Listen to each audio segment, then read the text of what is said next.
வணக்கம். விருச்சக ராசி விசாகம் நட்சத்திரம் சனி பெயர்ச்சி பலன்கள் 2025 முதல் 2027 வரை. விருச்சக ராசியில் இருக்கக்கூடிய விசாக நட்சத்திரத்தில் முதல் பாதம், இரண்டாம் பாதம், மூன்றாம் பாதம் துலாம் ராசியிலும், நான்காம் பாதம் விருச்சக ராசியிலும் இருக்கும். உடைப்பட்ட நட்சத்திரமாக இருப்பதினால் நான்காம் பாதம் விசாக நட்சத்திரம் விருச்சக ராசியில் சேரும். இந்த விசாக நட்சத்திரக்காரர்களுக்கு சனி பகவான் பெயர்ச்சியானவுடன் அர்த்தாஷ்டம சனியாக இருந்த சனி பகவான் பூர்வ புண்ணிய ஸ்தானம் என்று சொல்லக்கூடிய 5ஆம் ராசியில் அமருவார்.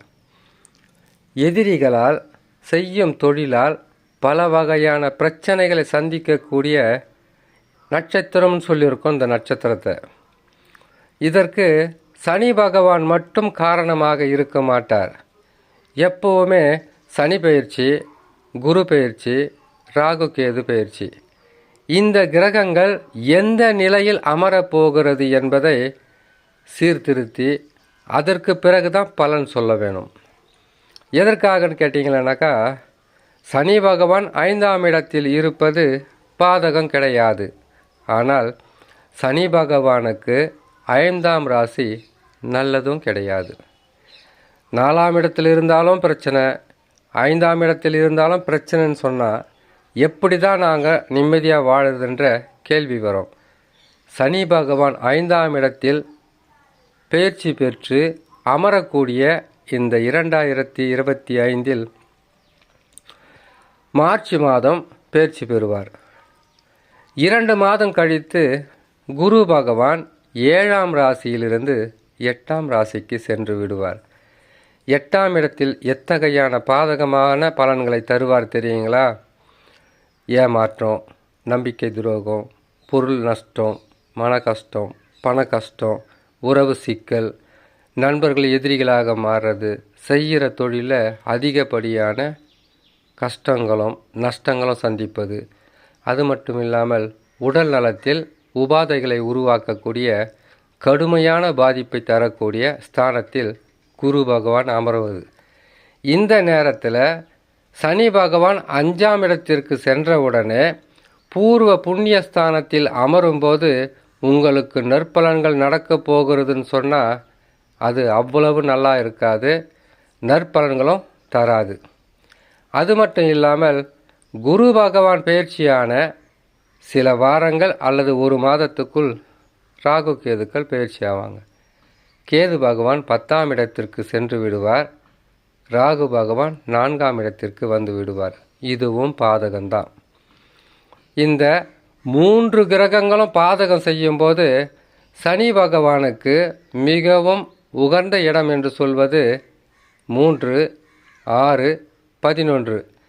மற்ற 9 ராசிகளில் அமரும் போதும் கெடு பலன்களைத்தான் அதிகமாக செய்வார்.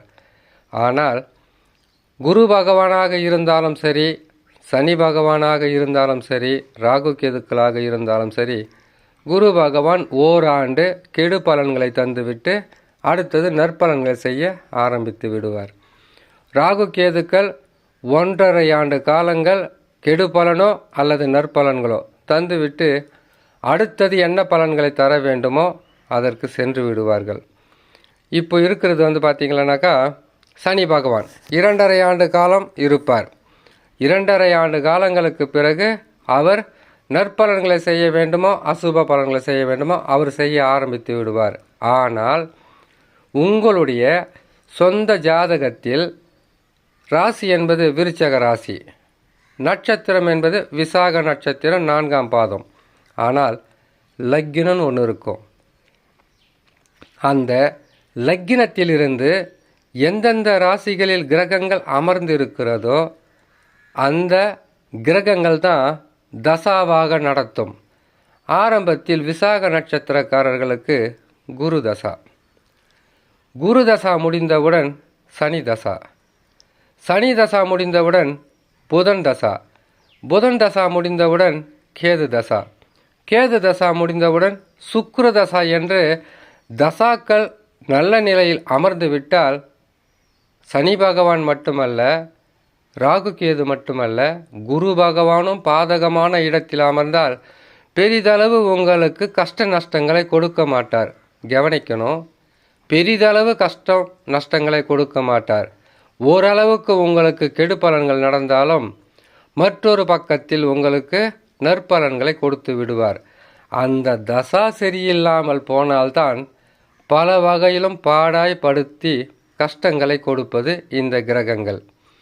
இந்த நிலையில் சனி பகவான் பூர்வ புண்ணிய ஸ்தானம் என்று சொல்லக்கூடிய 5ஆம் ராசியில் அமருவது நற்பலன்கள் என்று அதிகமாக சொல்ல முடியாது. ஏன்னு கேட்டிங்கனாக்கா, அவருடைய 3ஆம் பார்வை உங்கள் ராசிக்கு 7ஆம் இடத்தில் பதியும். அவருடைய 7ஆம் பார்வை உங்கள் ராசிக்கு 11ஆம் இடத்தில் பதியும். அவருடைய 10ஆம் பார்வை உங்கள் ராசிக்கு 2ஆம் ராசியில் பதியும். அவர் இருக்கும் இடம் மட்டுமல்ல, பார்க்கின்ற பார்வையும் சில நேரங்களில் கெடு பலன்களை தந்து விடுவது உண்டு. ஆகையால் விருச்சக ராசிக்காரர்களுக்கு வேலை சுமை, அதிகப்படியான அலைச்சல், பொருளாதாரத்தில் சிக்கல், குடும்பத்தில் சந்தோஷமில்லாத தன்மை, எடுக்கும் முயற்சிகளில் உடனுக்குடனாக வெற்றி இல்லாமல் சிறிது தாமதமோ சிறிது நாள் தள்ளி போனதுக்கு பிறகு உங்களுக்கு நற்பலன்களை தரலாம். கடுமையான உழைப்பு இருக்கும், அதிகப்படியான வேலை சுமை இருக்கும். இதற்கு பரிகாரமாக செய்யக்கூடியது குரு தட்சிணாமூர்த்தியை வணங்கி வந்தாலே போதும். வியாழக்கிழமை தோறும் குரு தட்சிணாமூர்த்தியை வணங்கி வந்தாலே பரிகாரங்கள் என்பது உங்களுக்கு நல்ல நிலையில் செயல்பட்டு கெடு பலன்களோ, அசுப பலன்களோ, பொருள் நஷ்டங்களோ, பண கஷ்டங்களோ விலகி நற்பலன்களை தரும் என்பதை சொல்லி இன்னொரு நல்ல பதிவில் உங்களை நான் சந்திக்கிறேன். நன்றி, வணக்கம்.